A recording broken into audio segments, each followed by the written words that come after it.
Rathore family और Rathore group का इकलौता वारिस युवराज सिंह राठौड़ एक घमंडी और जिद्दी इंसान है। फैमिली के नाम पर सिर्फ एक दादी है जिससे वो बहुत प्यार करता है। युवराज सिंह राठौड़ देखने में इतना हैंडसम है कि कोई लड़की अगर उसे एक नज़र देख ले तो उसकी दीवानी हो जाए। रही बात उसकी तो वो लड़कियों से सख्त नफरत करता है। वो एक बेरहम दिल और निर्दयी इंसान है। सर्दियों का मौसम चल रहा था। घने जंगल के बीचों बीच एक घर बना हुआ है जिसमें से जोर जोर किसी के चीखने की आवाज़ आ रही थी। घर के अंदर युवराज खड़ा है और उसके चेहरे पर कोई एक्सप्रेशन नहीं था। उसने अपने एक हाथ में बंदूक पकड़ी हुई थी और उसके सामने एक आदमी उसके पैरों पर गिरकर खुद की जान की भीख मांग रहा था। युवराज ने उसे देखते हुए कहा, युवराज गद्दारों को कभी माफ़ नहीं करता। युवराज के चेहरे पर एक डेविल स्माइल थी। उसके चेहरे पर जरा भी दया की भाव नज़र नहीं आ रही थी। थोड़ी देर के बाद एक गोली चलने की आवाज़ सुनाई देती है। साथ ही वो आदमी ज़मीन पर ढेर हो गया था। ले जाओ इसे और जाकर जंगली जानवरों की भूख मिटा दो, युवराज ने सख्त आवाज़ के साथ कहा। तभी युवराज के एक आदमी ने उस मृत आदमी को उठा लिया और बाहर की तरफ ले जाने लगा। तभी युवराज के आदमियों में से एक ने झट से आगे आकर चिल्लाते हुए कहा, वो देखो, एक लड़की है वहाँ पर। युवराज के साथ साथ बाकी सभी की नज़र उस ओर गई तो वहाँ एक लड़की वाइट कलर की सलवार सूट और रेड कलर की दुपट्टा लिए वहाँ खड़ी थी, जो दिखने में किसी अप्सरा से कम नहीं थी। खूबसूरत तो इतनी कि पल भर के लिए युवराज भी जमसा गया। वो लड़की भी घबराई हुई इस ओर ही देख रही थी। उसने युवराज की ओर उंगली से इशारा करते हुए कहा, तुमने मार डाला उसे, तुमने मार डाला उसे। युवराज ने बिना वक्त गवाए अपने आदमियों से कहा, पकड़ लो इसे। जब उस लड़की को रियलाइज़ हुआ कि वो अब पकड़ी जाएगी तो वो वहाँ से भाग निकली। तो उसके पीछे युवराज का एक आदमी उसके पीछे उसे पकड़ने के लिए भागा। वो लड़की काफ़ी तेज़ भाग रही थी, फिर भी युवराज का वो आदमी उस तक पहुंच ही चुका था कि उसका पैर एक बेल में फंस जाता है और वो मुंह के बल गिर जाता है। इस बात का लड़की ने फ़ायदा उठाया और वो उस आदमी से काफ़ी दूर निकल गई। काफ़ी दूर आने के बाद उस लड़की ने चैन की सांस ली और ज़ोर ज़ोर से हाँफने लगी। अचानक से उसके कंधे पर किसी ने हाथ रखा तो वो लड़की डर गई और डरते हुए उसने पीछे मुड़कर देखा तो उसके कुछ कॉलेज के फ्रेंड्स थे। तरुण ने कहा, क्या परी, कहाँ गई थी तू? कब से हम तुझे ढूंढ रहे हैं। तो रिया ने कहा, मैडम शायद जंगली जानवरों के साथ पिकनिक मनाने गई होगी। तनु ने कहा, परी, तू तो जंगली जानवरों का फ़ोटोशूट करने गई थी ना, क्या हुआ? बीच में ही सबकी बात को टोकते हुए रोहन ने कहा, अरे यार, ये सब इंक्वायरी बाद में कर लेना, बस चालू हो चुकी है, चलो यहाँ से। शाम होने को आई। पता है यहाँ रात को जंगली जानवर बाहर सड़क पर भी निकल आते हैं। सब ने कहा, हाँ हाँ चलो चलो। सब जाकर बस में बैठते हैं और बस चालू हो जाती है। दरअसल परी यानी कि परिणीता वर्मा कॉलेज पिकनिक में आई हुई थी। जब बीच रास्ते में उनकी बस बंद हो गई तो कॉलेज की मोस्ट पॉपुलर गर्ल परी अपना कैमरा निकाल कर खड़ी हो जाती है और पूछती है, मैं जा रही हूँ फ़ोटो शूट करने। सुना है इस जंगल में बहुत सारे जंगली जानवर भी रहते हैं, कोई आ रहा है मेरे साथ?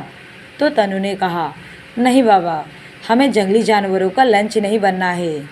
तो परी ने कहा, किसी और को आना है?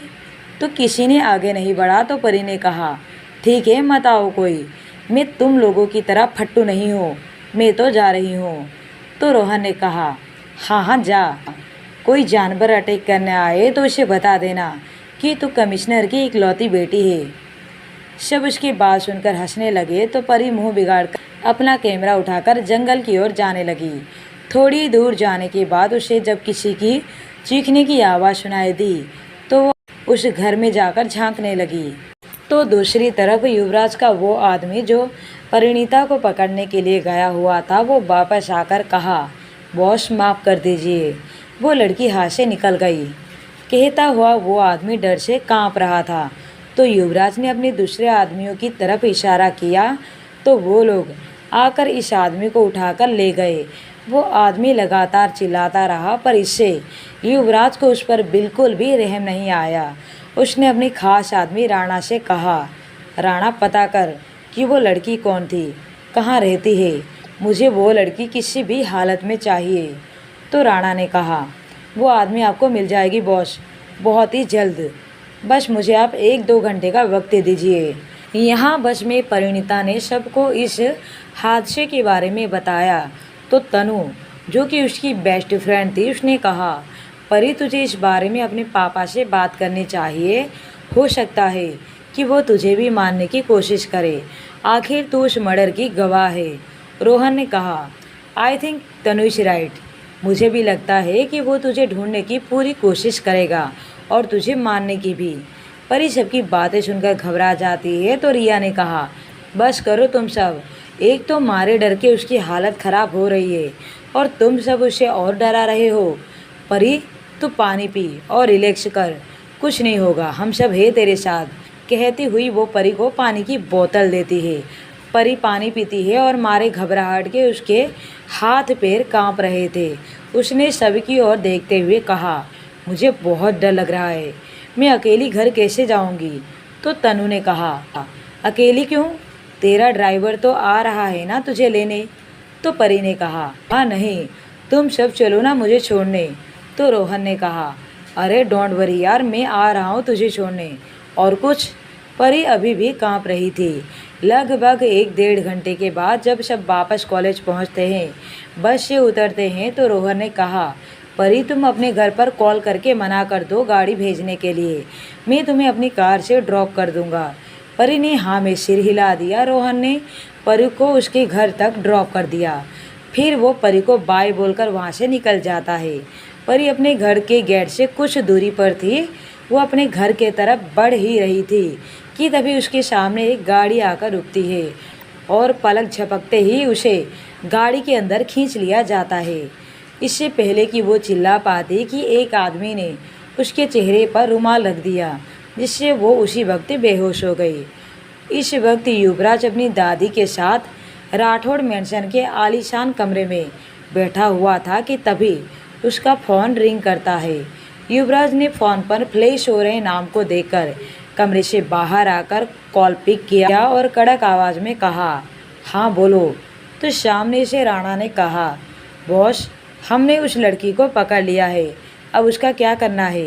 तो युवराज ने कहा, उसे बिला लेकर जाओ। ये कहकर उसने कॉल कट कर देता है और वहीं खड़े खड़े सिगरेट जलाकर लंबी लंबी कश लेने लगता है। कुछ देर अपनी दादी से बातें करने के बाद देर रात जब वो अपनी बिला पहुंचता है और अपने कमरे में जाकर मिरर के सामने खड़ा हो जाता है, अपनी टाई निकालकर एक ओर फेंकता है तो ब्लेजर निकालकर दूसरी ओर। जब उसकी नज़र मिरर पर गई तो उसने देखा मिरर से बेड पर लेटी वो लड़की दिखाई दे रही थी जो अभी भी बेहोश थी। बेहोशी के हालत में भी वो बहुत ही मासूम और प्यारी लग रही थी। युवराज ने मुड़कर देखा तो जो बेड हमेशा खाली हुआ करता था उस पर आज ये अप्सरा जैसी लड़की सोई हुई थी। ये देखकर वो खुश तो नहीं हुआ पर गुस्से से भर गया और कमरे से बाहर निकल गया। अब आगे की कहानी जानने के लिए कहानी पर बने रहे।